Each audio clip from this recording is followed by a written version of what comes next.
that you're ready for the first Retouch Clinic. If you're wondering about the name, I'm a big fan of the TV show Sex Education and the Sex Clinic. So if you see any similarities in passion here, coincidence, you never know. And I'm testing this format, so I recently reached out to the folks on Instagram and just wanted to see if someone would be interested in having their images retouched and spoken about. So I got quite some feedback. That's really cool. So obviously people are interested in this kind of format. So as I said, this is a test. Really looking forward to this. And today we are going to talk about one image that has been sent in by Zak Bance from Italy, if I believe. And I hope, I didn't ask, but I hope that you can hear and see me. If you would just quickly let me know in the chat, that would be much appreciated. Otherwise, I have to tell that story all over again. Just checking. Tika says hello. Can you hear and see me?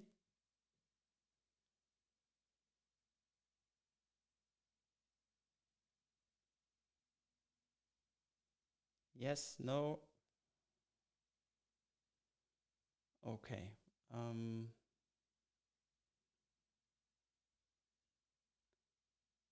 Just waiting for... okay. The mic volume. Is it better like this then? All right. Zak, good you're here.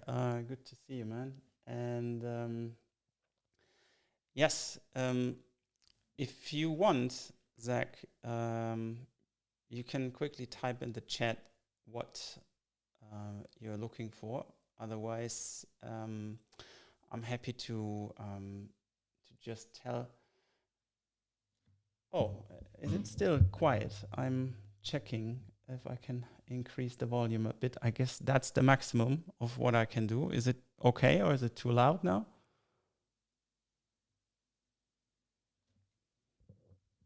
Okay. I think it should be all right. All right.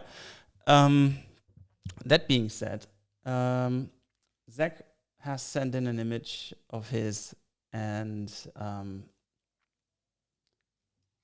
sorry, I think I can't add any more volume here. It's maxed out, and the amplitude in the aux audio meter says we are pretty maxed, but maybe I can do something here. Maybe here. No, that's that. Okay, I just speak a bit louder, then it should be all right. And all right, without any further ado, I will switch to the image Zak has sent in. It's this one that you have probably seen already in the Insta post or in the YouTube thumb. What I would love to talk about is Zak said that he would love to discuss how to get this image or the series in closer to the style of Andreas Ortner, who is a photographer from Germany. And Andreas has a great portfolio in fashion and beauty. And how about we quickly switch to Safari. Here you can see the work of Andreas. I know him for quite some time, and he has been publishing a lot of his work in really well-known magazines, as you can see here. And if we browse this portfolio, we can see how Andreas treats colors and shadows. And Zak asked if we can check if we can get it into the style of Andreas, especially when it comes to colors and shadows. And let me switch back quickly to Capture One. Since we have a studio shot here on a white plain background, and light that is in the back, and with a beauty light from the front. So I think the most similar one from here in terms of the studio is pretty much this one here, for example, and we can see that if we click it, it comes with a quite soft light and color situation. So the highlights are a bit taken back. So I suppose it has been shot quite like this. And then, of course, the color grading has been added to it. And what we can, for example, take this one and bring Zak's image closer to this kind of style. And I would like to show you how to do that in Capture One. And for the ones of you who are not working in Capture One, I'm very sure you can follow along and try achieving this kind of look in Lightroom or any other raw conversion software you're using. But for this tutorial today, I will use Capture One. Okay, what stands out in that image? It's the color in the background. You see that it's a slightly yellowish and yellow-greenish, I mean, and the yellow also in the yellow and the slight orange tones in the dress, and the highlights are quite taken back. And here we have the situation as it has been in Zak's image, and I would like to show you where we are about to take it today in Capture One, and from there we will move on to Photoshop, where I will show you a few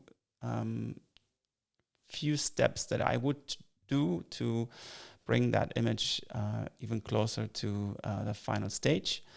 And if you have got any question, please use the chat to put it in while we are on it, so I can respond, and also consider your feedback if you are interested. And the other thing, if there's any questions later on, we can do a quick Q&A afterwards and just discuss whatever is on your minds.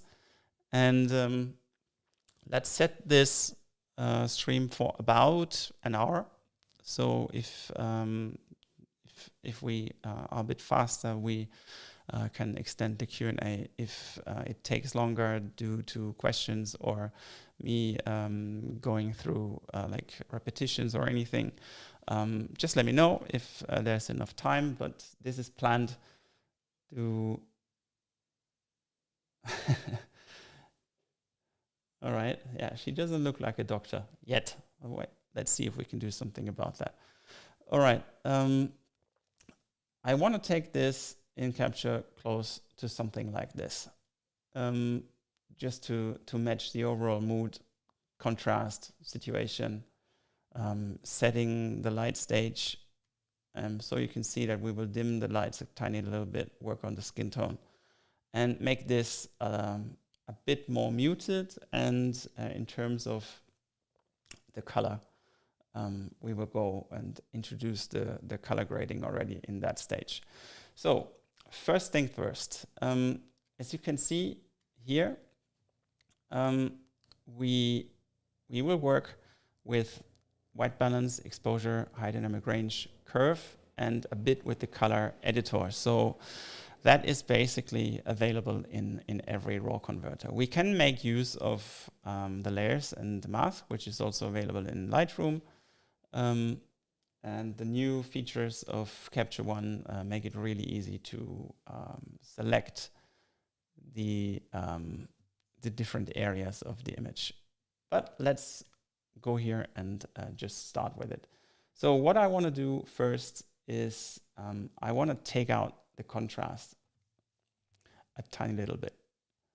We're going for a bit more dreamy, more muted look. So taking out a bit of the contrast here is a good start. And I want to touch it up a tiny little bit, but we might balance this along the way. And the next thing that stands out to me in this kind of image is that the light, especially the highlights and the white, is different to this one. And let's see what we can do or what we have to do to get closer to that. With studio shots like this, I love playing with the high dynamic range sliders in a way that is quite subtle. For instance, we can reduce the highlights to about -40-ish, something like that. And we will also reduce the whites, like minus, I don't know, let's check, 45, something like this. If we hold the Option key, we can see the difference that this made. And I want to open the shadows a little bit so that we have got a bit more midtones. And I want to take down the black so that the hair and the dress parts get a bit darker. Somewhere around here, I guess, is good. Okay, next thing, I want to touch up the temperature of the image. Maybe we go for a round number. I like round numbers to play with. And we will also take this a bit to the red side, like here, for example. And the other thing that I want to do on that base layer is that we check the red. The reds, the lips are okay. Just a touch less saturation. The orange, let's see what happens here. Okay, I want to take down the saturation a bit on the whole image. Maybe like this. And also let's see what happens with the yellow. It's the background, right? And but I want to leave the freedom to play with the background later in Photoshop to balance the nuances of this image. I would like to take off a bit more of the contrast, and that happens with clarity. If you put it to natural, it can help to reduce the clarity, and then it will get softer, like -25 maybe is a good value. And I want to counter that with a bit of structure, like this. If we zoom in a bit, we can see what that did. I doubt that you can see that through the stream. Anyway, maybe we give it a little more. And if we compare the before and after, we are closer to where I want to go. Let's have a check again. See here. And now I think I would like to brighten the skin. And for that, we can use the layer selection, the mask selection with this button here. And I want to have the body skin and the face skin. And I want it to be one mask. And if I enable those two checkboxes here, I can create the mask. And we need to tune it a little bit. I will hit E for erase, and I will take off that part. Also that finger and up here. And I will include the mouth and the eyebrows. With eyebrows, I think, it is, skin is shining through, and therefore I would like to keep the eyebrows in. And I always refine the mask so that it gets a bit more precise and soft at the same time, especially when at the fringe of hair and skin. So if we have that, we can then increase the light a bit here, like this. And let's see, before, after. Yes, I like that. And the other thing that I would like to know to do, Ivan, that's a good question. It totally depends on the project, I would say. When it comes to editorials and fashion productions, I love doing that in Capture One if we can get the approval by the photographer or the team or also the client. Then I prefer to color grade in Capture One because you have much more colors and tones to choose from and to make use of because you're working with the raw file. However, if it's a commercial job, for example, and there's an agency or also a client involved that likes to have a second thought or just wants to see, let's say, variants, it can be safer to play with color grading the image in Capture One just very neutral and then move on to Photoshop, mask everything, have much more control. But in this case, as I suppose, Zak is working on his own images. It's a decision that you have to take yourself. And as I said, in editorial work, in free work, free not in the context of no money, but in, let's say, with more freedom, I would certainly make use of the power of Capture One. Okay, the next thing, I will create a color grade adjustment layer.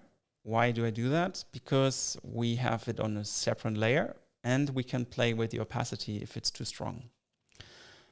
When I create a new layer, I need to first control click the layer and say fill mask. If you hit the button M, you can see the mask, so the whole layer is selected. I want to have the color grade applied to everything. Skin mask is just this. Color grade.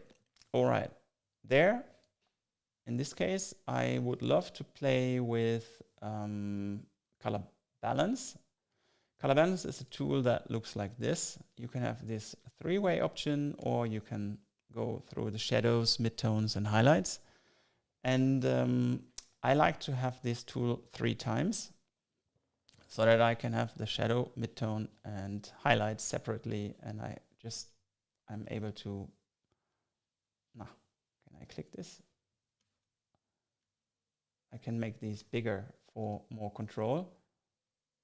If you want to add a tool like more than one time, you can just hover over one of those tools here and hit Control, say Add Tool, and you can put another color balance in if you want. But I guess 3 is enough. Okay, so what do we do now? We will color grade the shadows and these things separately from,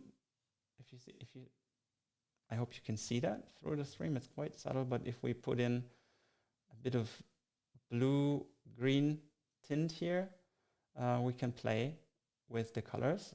This is a bit too much, as you can see, but if we're going in a bit more subtle, it can have a very nice effect. Alt and the button here, sorry, not this, there, the little arrow here. If we hit option and click this, we can see the effect of this. It's a bit too much for my taste, like this is enough. And I want to counter that with the orange, yellow midtones. And also I want to put in a bit of, let's see what looks good. I could try it. I will put in a bit more of yellow warmth in the highlights. What we did now, we have a cooler shadows and warmer midtones. Yes, so I can collapse these again so that we have more visibility for the image, and we have this kind of look now. What we can do, what is always nice in images like this is if we add a little film grain. Here in Capture One you have got a lot of selection. It depends on how hard or soft you want it. I like silver rich or the tabular grain. And if we bring that in, maybe with a value of 3550, let me zoom in and so that we can evaluate that. Tabular grain, on and off. This can be nice for that kind of editorial. I like how it blends the colors and helps integrate everything. Zach, if you intended this differently, of course, there's a million ways to do this. But I want to give you my take on this, and maybe that's something that you want to try. Okay, so the color grade might be a little bit too strong. Let's see. If so, we can just use the opacity over using those, but as you can see, there's multiple layers of control, and that can help be very nuanced in color grading these kind of images. Okay, so this is what I like. Let's see if I am close to this. Here it was a bit more desaturated. Let's compare again with this. I'm not sure if I want to go that green in the background, but look-wise, I want to go closer. And as I said, we will be able to make changes to this later in Photoshop. I don't want to go too crazy with the colors now. And that is exactly what you just said, Ivan. If we go too far now and we start retouching in Photoshop, then we might have like a little problem if we then want to go back and change something. And also putting grain in that stage, I think in 99% of the time I just test it in Capture One, but I add it later in Photoshop, and I'll show you a way how to do that. Therefore, I will clear the grain again. Oh, that was clarity. One step back. The grain is here. Sorry. Wrong image. So many images. We go here, and then we take off the grain. However, if we take down the saturation a tiny little bit, might be a good call. Maybe not as much as here.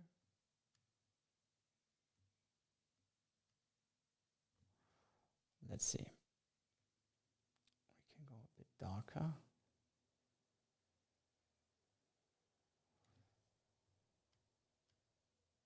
Yeah, I like it like this. Okay. I would move on to Photoshop now. But I want to show you one quick thing that is quite nice. If we want to copy that style on the other images of the set, since we've used the masking tool here, we can just hit Command-Shift-Copy, Command-Shift-C to copy everything, or you can just hit that little arrow up here, and we can go here and say Command-Shift-V to put the adjustments here, and it should, yeah, it did create the new skin mask. The only thing that we need to adjust is like this here, and again we have to include the mouth and the eyebrows. This will be the whole, and let's do it again. Go here and copy the adjustments there as well. And then we can put them next to each other.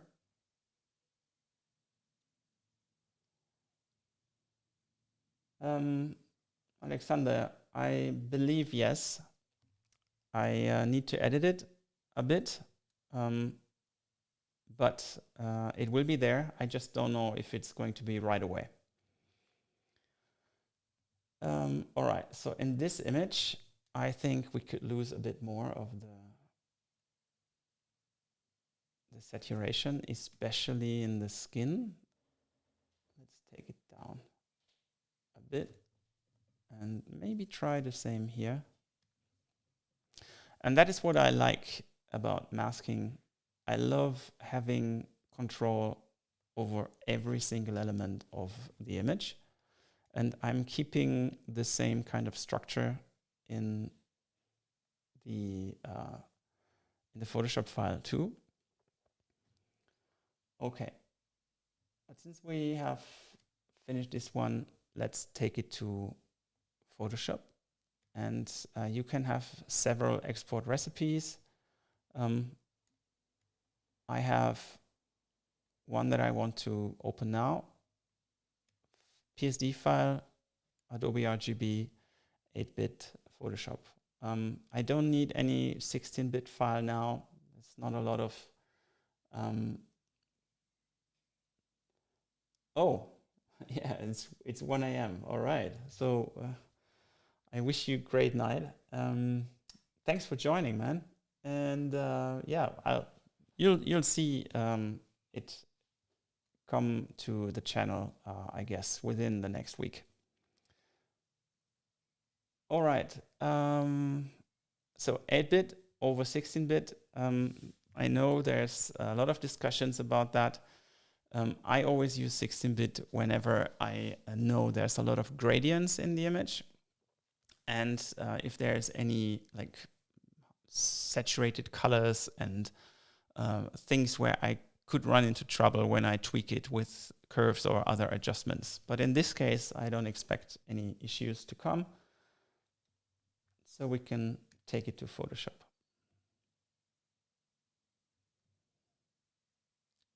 And there we go. And I have the original raw here. It was just prepared to be there. And I want to pull this over. So this, oops. Let's put it like this and take it over. Did it work now? Come on. What's happening? There we go.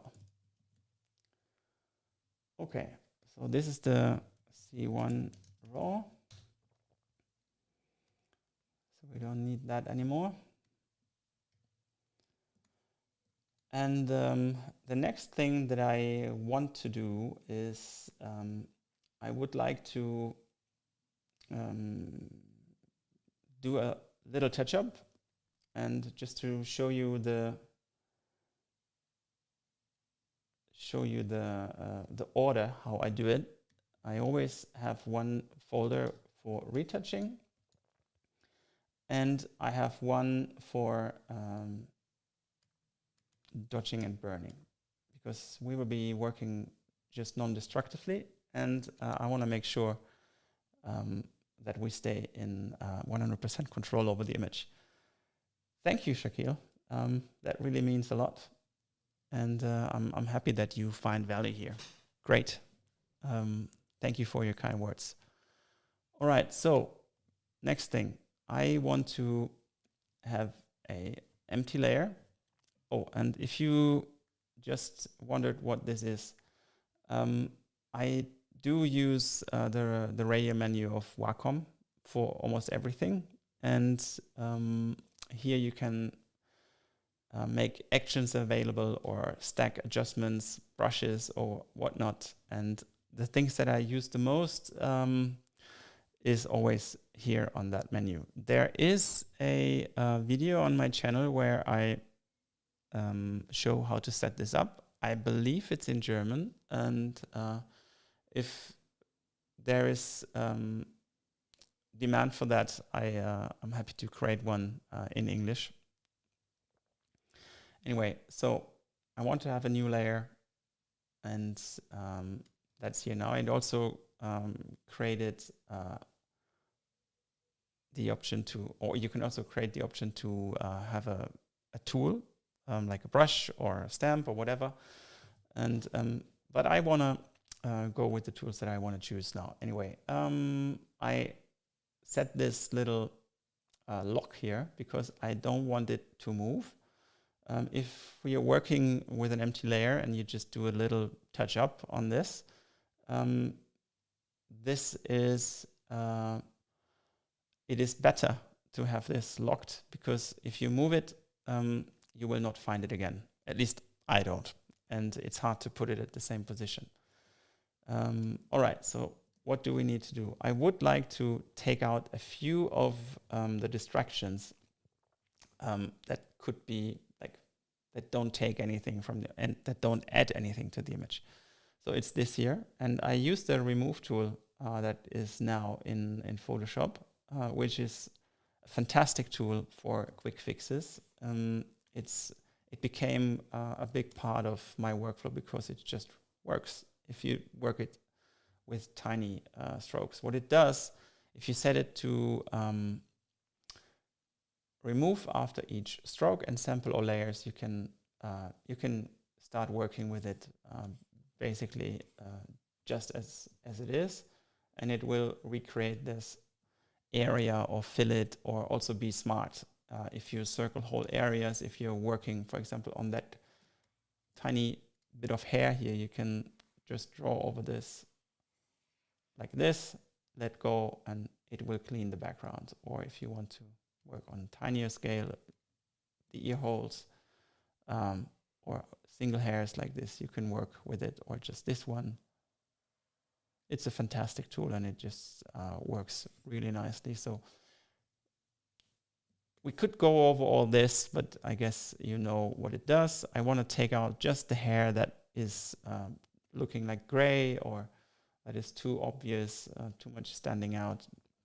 You can fill some holes with it, or here you can clean the outline just like that. And give it a try. It's a nice tool, and I don't use it for everything, of course, but for the things like these tiny imperfections, it does a quite good job. Yeah, it's kind of an upgraded healing brush, but it also is a smart one. If you create like an area, then it can be very helpful to like here. Let's try if it works like this to clean up the whole area. Yeah, it's pretty all right. And if we add the grain later on, then these things won't be visible anymore. And we have taken care of the antennas that don't really add to the image. Like this. Of course, if you work on professional hair images, like I do in my day-to-day, almost every day, it's a different story. There you need to be a bit more precise and more in control, but for this kind of editorial, not really necessary. We can also try to fill that area here like this. Didn't really work. There's another way how we can address this with a quick fix and see if it works, like this, and use the generative fill. And if that doesn't work, it's a good old painting job.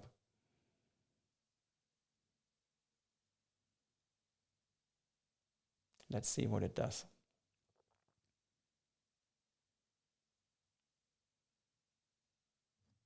You always get some options, but I think it failed. So it's good to know how to do that yourself. And for that, if you want to know, I will create an empty layer, and have a brush. Set this to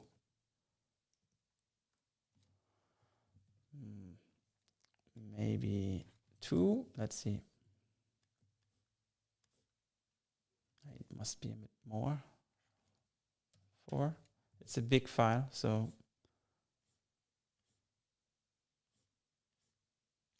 I just want to fill that area tiny, a little bit.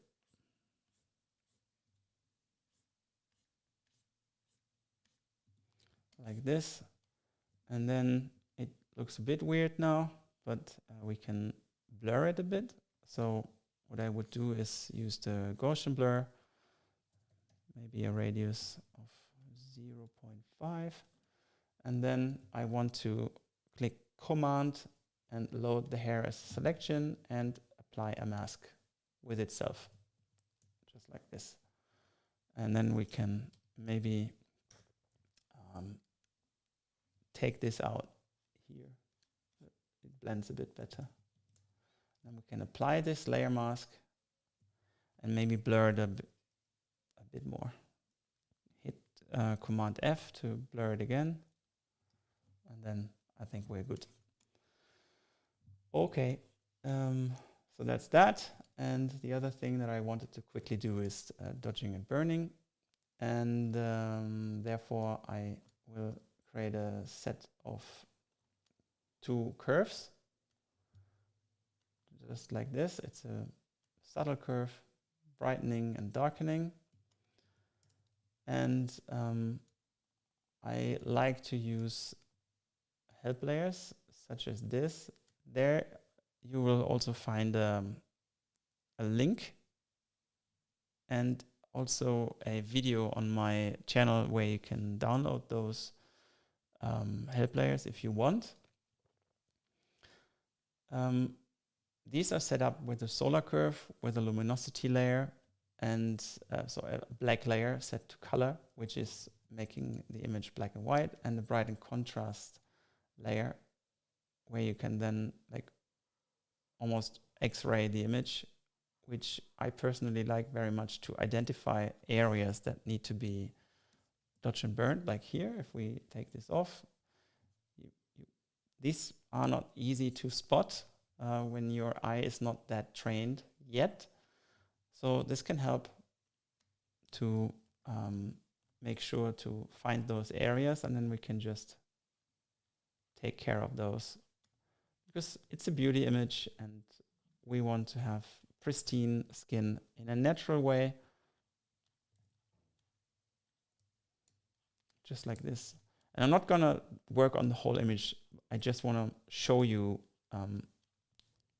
what to consider and how to possibly address this, because I imagine you know what to do with these kind of things.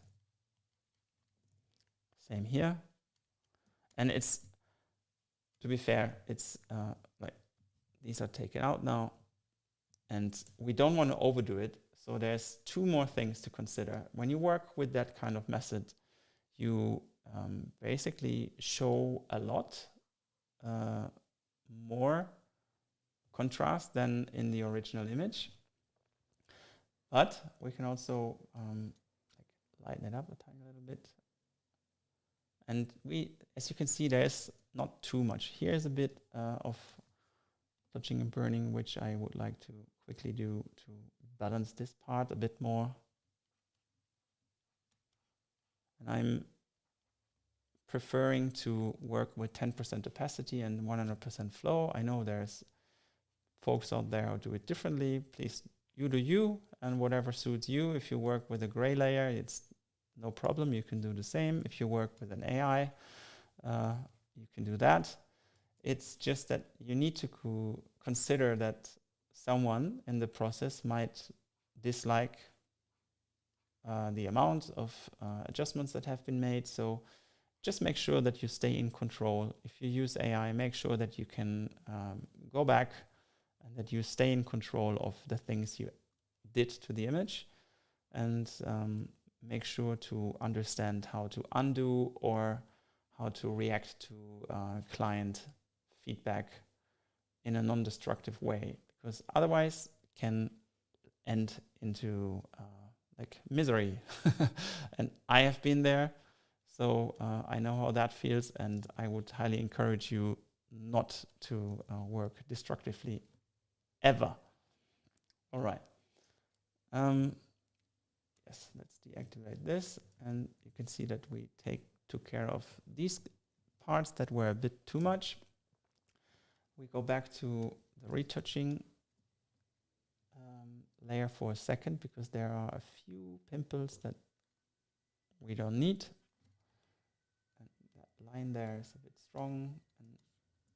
And again, we won't overdo this now, but these were the things that were jumping at me. So we can delete these. And this is what we did so far. And now I would like to show you one thing that I like doing with these kind of images when it comes to color grading and fine-tuning color. I have created, I don't know if you work with libraries. Do you work with libraries? Just let me know in the chat. That would be very interesting, because I think there is also a link to that in the description of the video, or in the other videos, the latest ones that I released on the channel. If you work with libraries, you can store a lot of layer sets that you can then apply to every file that you have open individually, which is super nice, because then you don't have to create complex actions. Sometimes, I love working with shortcuts. When I work on images daily, I need to be fast and efficient, and I don't want to like create actions that take me forever to write, and I don't want to script anything, just not necessary for me, because I can use the libraries. So what I can do is like hit Control button and say place layers, and then I have a set of layers. I want to show you what they do.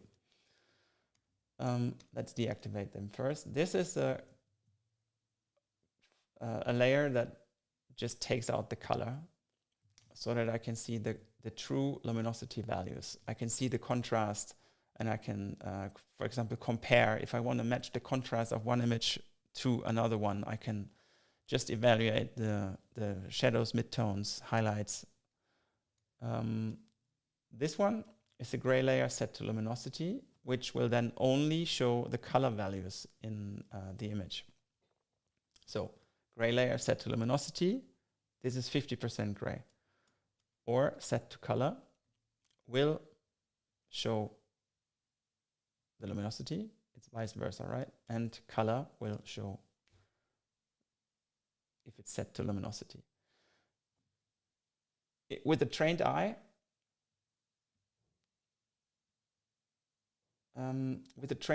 you can then already identify the colors that are in here. Like the dominance is blue-orange. No wonder, we have introduced a tiny little color grading already in Capture One. And we can see the background. And if we boost the saturation, which is a vibrance and saturation layer, and so it will, if you drop the whole folder now into the library, this will be, also the settings will be as it is here. And you can see now that we have this, let's say, greenish orange tone, the orange and the blue, and we can activate a color wheel. I just created one and put it here for color reference, so that way we can tweak the colors a tiny little bit to be maybe even more balanced and nuanced.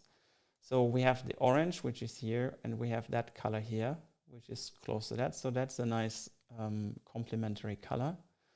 And so that here is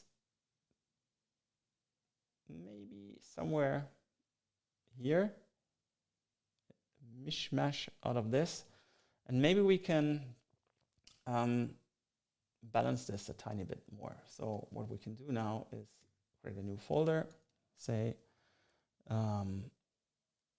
color grade, and we can try, oh wait, I just want to work on the background. I don't want to work on the whole image. So therefore I go to the last layer that shows the whole image, and I will select subject in the contextual taskbar, which is fantastic. And if you're working with the beta, it's even more fantastic. I'm in constant exchange with the developers of Adobe, and they're doing a fantastic job with the new masking tools. And the beta is something you should try. It's really fantastic. And then you can also select different parts of the model, for example, close to what Capture One can offer.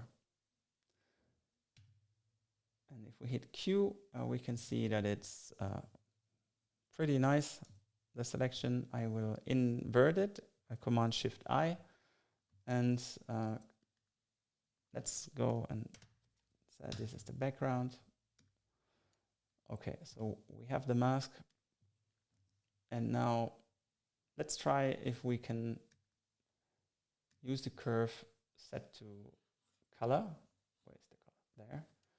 And maybe balance the color a tiny touch more. It's not much. If we take this off, you can see it's pretty subtle, but why not? It's a good exercise to show you what we take care of.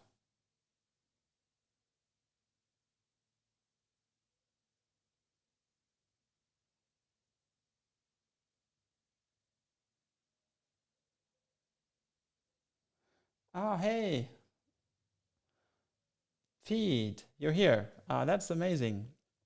Pete is one fantastic guy from Adobe, and it's a pleasure to discuss with him. And cool you're here, man. All right, so what we can do now is work in the individual channels. And for example, we can, let's see, bring it a bit closer to the orange side of things, like this, so that it's a bit more harmonious with this. Maybe enter a touch of red. So this will be very subtle, but I want to show you why I do this. And the other thing that I want to do is use the invert, set it to color, and bring it back to 0%.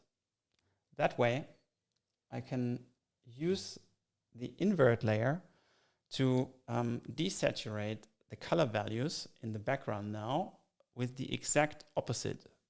That means it's going to be a very accurate desaturation based on the original color value. So that's what I wanted to achieve. Now let's deactivate all the help layers and see how big the effect really is. Yeah, but I guess you can feel that, or you can see that. This is what I like to do to balance colors even more. It's a step that it's optional, but I like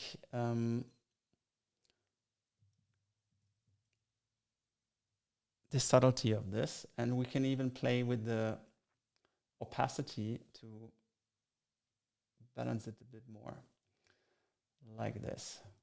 Okay. That would be this step. There's one final step before I want to show you a variation of this, or how we can take it even a bit further and be more creative in color grading. The final step now to finish this image would be to create the film grain. And I do that with patterns, pattern adjustment layer, hit pattern. I created those from the grain in Capture One, and also I have a few that are real film grains that I took from old analog scans. However, you just need a gray layer and apply the grain to it. You can do that in whatever program you want. You can create them from scratch, and the cool thing about having it as a pattern is that it scales with the adjustments of the file dimensions. And I created a whole video of that. You can find it in English language on this channel. I want to take the harsh grain now and set it to soft light. Let's go to 100% and see the effect. And you can also change the strength of it by using, for example, overlay, like this. Yeah, that's good. So this would be my film grain. And that would be the final before and after of that look. And the next thing that I would love to do is take that image a touch further with a more creative approach.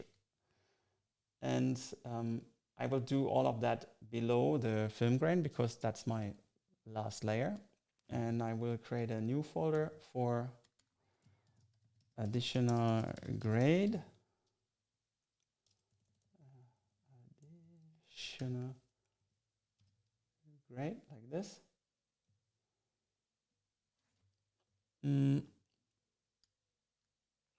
Okay, and I would love to play with two things. The first is a gradient map.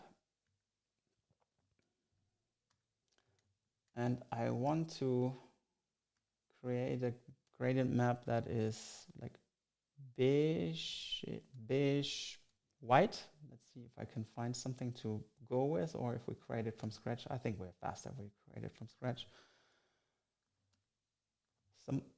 Something like this, beige white. Yes, I want to make it a bit softer, the image, and therefore I want to set this to soft light. This is of course too much, but if we dial it down to 0%, we can then bring it in as we wish.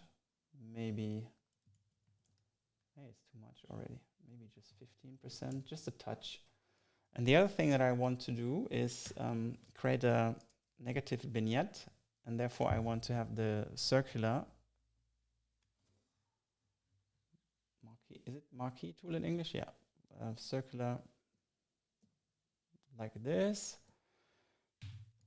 Hit Q for quick mask, filter, blur, Gaussian blur, and increase it a lot like this so that we have super soft mask. And I want to invert it, and I want to have a curve like this. And now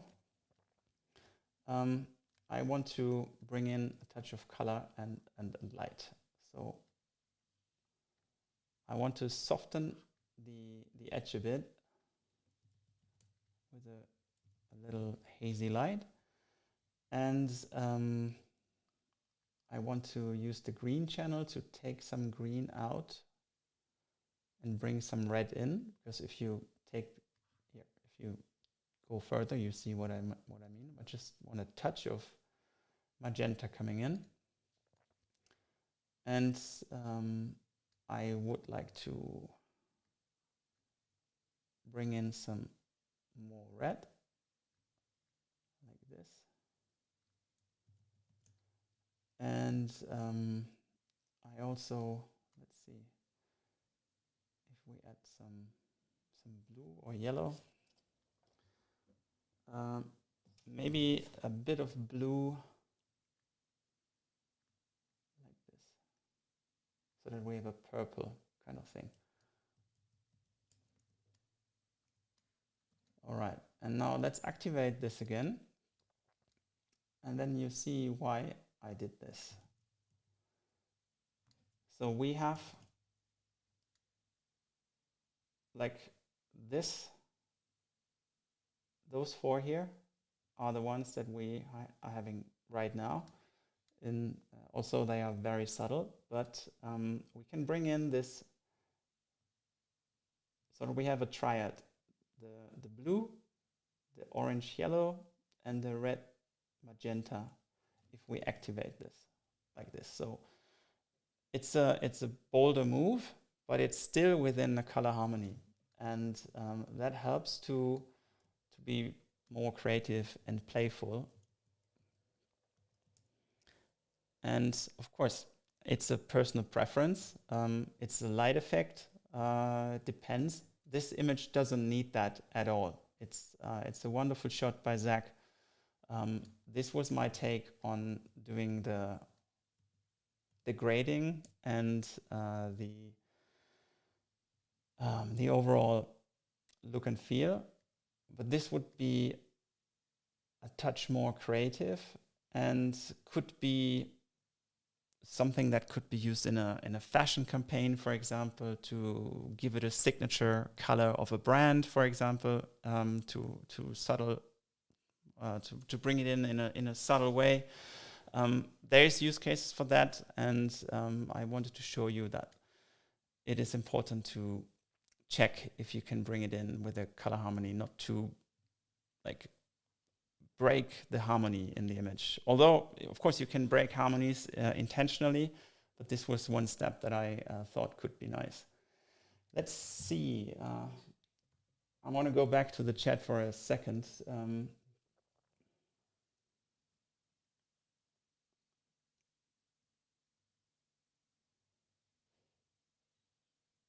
Laura, okay. Cool, you're back.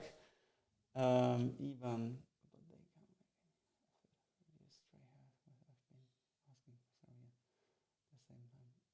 All right, yeah, I guess Pete took note of that.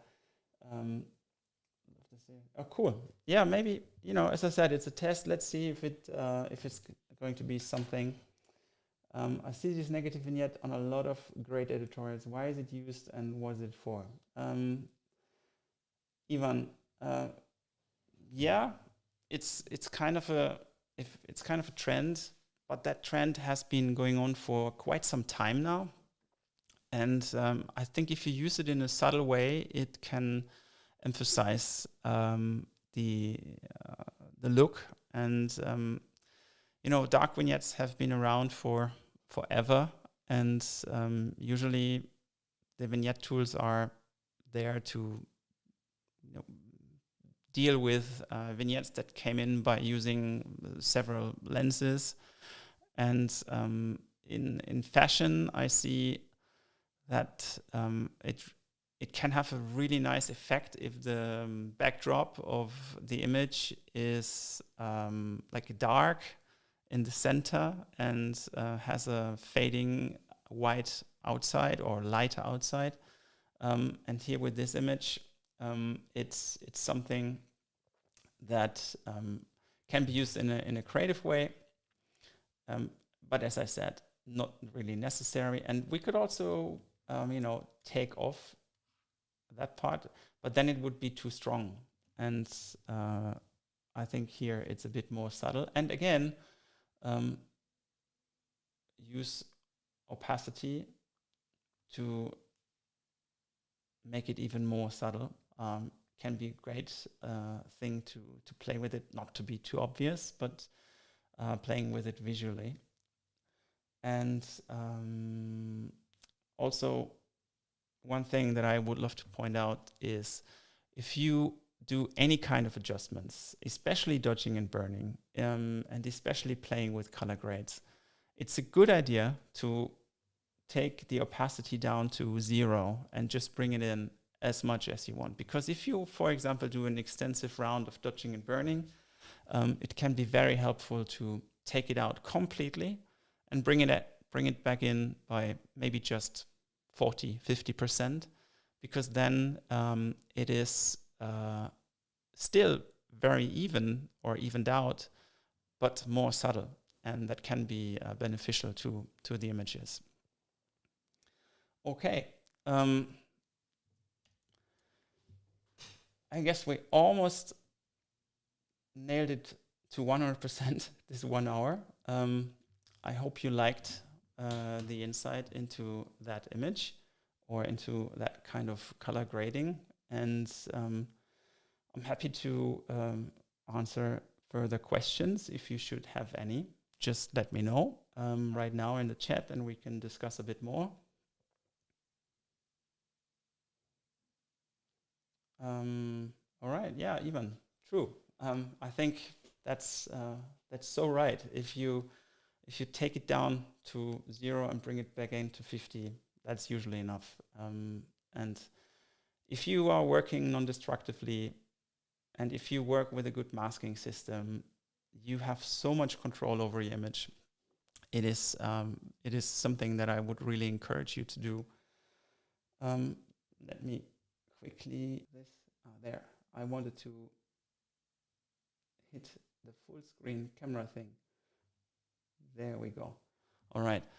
I wanted to use the chance to also tell you that if there's enough demand for this kind of thing, and if people would like to have their images, let's say, discussed and worked on, we will continue this format. Otherwise, it was a nice test, and I had a lot of fun doing this with you. And if there's any more questions, feel free to let me know. What? But could you play with colors and invert vignette on Capture One? Yes, you can. Of course, Laura. You can do that. And it is also a lot of fun. And we discussed in the beginning of the video whether you should do the grading in Capture One or in Photoshop. It depends on if you expect like discussions on in the project later on, for example, with clients or agencies. Then I would personally do the grading in Photoshop. If you are like confident that you can like commit to the grading that you did in Capture One, and if you can get approval by the client, or if it's for yourself, of course, I would always do the grading in Capture One, or at least the initial grading, because you have more colors and tones to choose from when it's from RAW. But of course, you can also do that in Lightroom, or you can do that in Camera Raw. Usually, when I'm working with photographers or agencies, I think in 90% of the time, the photographers send the EEP files, which with the settings that they had while shooting on set with Capture One, because they shoot tethered. And then, of course, I use these files to continue working on this. But working with Lightroom or Camera Raw doesn't have like flaws, so it's the same quality. The settings are much alike, and it's a personal preference. But I think in professional photography and commercial productions, Capture One is the tool that most people choose to work with. Let me see the other questions. Please extend the series. This is very helpful when you're coming like me from Instagram style. Yes. Let's see. Maybe you want to send in an image. Was there an announcement of the stream? Did I miss it? Yes, I announced it in Instagram. So if you Ivan, if you follow me on Instagram, you should see it. If you missed it, sorry, but I will announce it on Instagram, and I will also ask for images there, because there it's easier to reach people. Please continue this format. It was incredibly useful and informative. What's your workload? Yes. Eleonora, thank you so much. Most appreciated. You're all invited to send your images, and then we can discuss further episodes of this. I do have a few more images that will be available to do a new episode. So I think over the coming weeks, there's holiday season soon here in Germany. After that will be a good chance to create another one. And 8-bit Adobe RGB or 16-bit sRGB. I only work in Adobe RGB because you do have more colors to work with. If it's just for sRGB use, you can, of course, convert it to sRGB, but you will lose some color space. And if you choose to work with 16-bit, I would use Adobe RGB, because why should I use less colors than I would have in Adobe RGB when I go to sRGB and but increase the bit depth. I think it depends on the image. As I said earlier in the stream, I think it's important to see if there is any risk potential in the image, like if there is a lot of harsh transitions, if there is gradients, and if there is highly saturated colors, then it would make sense to go to 16-bit. And this would be very important for print. If you're only working digital, and you can probably also go to 8-bit and sRGB, but the images are mostly shot in Adobe RGB, at least the ones that I get. So I leave it with Adobe RGB, and if I send the files out later, I will send one Adobe RGB version and one sRGB. Zach, I see many photos on magazine with a particular grain. I don't know how to explain, but give a 90s looks, especially on shadows. Is it just made with grain like you showed? Probably. It's a bit hard to say, but I believe it's Capture One grain, or it could be a preset that has been created with Lightroom, but most likely it's digital grain. And if you want to stand out a bit, I encourage you to maybe do a scan of an analog photo and take the grain out of that. I show that in the video that is on my channel, if that's interesting to you. Tika, do you use luminosity mask for color grading? Yes, Tika, I do. I do that when I want to have more nuance control. So, for example, I create 3 layer groups and apply 3 different luminosity masks. One for the highlights, shadows, and midtones. And sometimes I even intersect them a bit more. And this way I can very easily create, for example, certain color tweaks just for the highlights, or be creative with it and play with just the midtones, which can also sometimes be quite interesting in results. Announcement on YouTube would be nice as well, as streams are not regular. I rarely check Instagram recently. Okay. Yeah, I will check it out, and then I will sure use the announcement feature here as well.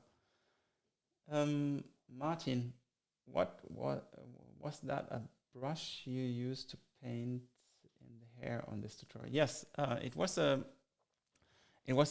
pretty tiny brush. I think in the end, depending on the file size, between 1 or 4 pixels, and just with the flow at 50%, and I guess the smoothing was activated and had 20%. That way it's easier to draw hair without being too shaky, and especially when drawing long hair, it helps a lot. As I work with a large Wacom tablet, I really like to make use of the whole surface, and therefore I love the smoothing setting. If you work with a very small section of the tablet, for me personally, it's a bit hard to draw hair then. I like to use the full canvas.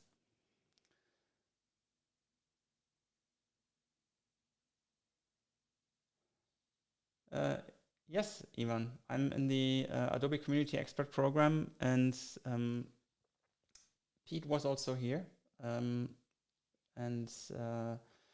there is other people that, of course, can be talked to, and of course you can send your feedback too. And it's pretty easy to send your feedback to Adobe. I guess it's just a ton of messages that they get, so it helps when you speak to people directly. What is your question then? Ask them to make a hair filter mentioned above to reduce stray hairs in one click. Well, Ivan, I'm pretty sure that this is coming eventually, but I would encourage you to do it manually. I work with hair every day. Really, every work day I work on hair images, and I guess the best results you can get is by doing it manually. Drawing a nice outline, refining the outline. The stray hair features in tools such as Evoto, for example. I think it's too obvious that it's taken care of with AI. It looks blurry or smushy in some areas. If it's just for quick editorial images, I think it's something that can work. But my 2 cents are, if you really work on high quality imagery, I would do it myself in a manual way, and don't leave it to the algorithms. But that's my personal opinion, and of course appreciate if you want to do it differently.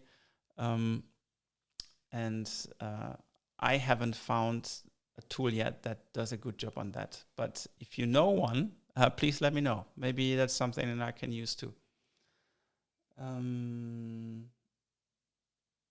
Tika, is there a possibility to include one episode on hair retouching where you will be sharing some tips and tricks for painting, hair shaping, etc.? Possibly yes. The thing is, I am always depending on imagery that I can use. Since I don't shoot myself, I need images from photographers that I'm allowed to use for streams like this. And that was one of the reasons why I thought it could be a good idea to work on images of you guys that you sent me through the Google form that I prepared, where you also consent that you are the owner and that you have the rights from the model, etc. So that makes it much more easy for me to make sure that I can create quality videos like this, especially with such demands. And if anyone feels that he wants or she wants to send some images through, just use the form. I will share the link and put it into the description of this video when it's going to be put to the YouTube. So feel free to use that form and send an image.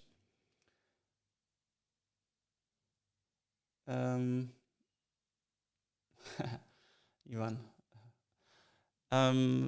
I have been working in the creative industry for a long time now, and I hear that question now and then, but no, I have never been a model, and you never know, when the hair is silver enough, maybe there's a way to go and try that as a next career step. You never know. All right. It was great to talk about all of this. If there's any more questions, feel free. Otherwise, I think we will call it a day now. And thank you, everybody, for staying with me and for sharing this space together today. Thank you for all your feedback, for your questions. It was a lot of fun. And I guess we're good for another episode of this in the coming weeks. And I'll make sure to announce this on Instagram and YouTube. Just have to figure out how to do that. And I wish you guys a great rest of your day, a great night, wherever you are, or if it's super early, a good start into your day. And if you hear that or watch that later, cool you're here. And other than that, I just say, take care, everyone. See you in the next one, and have a great evening. Bye-bye.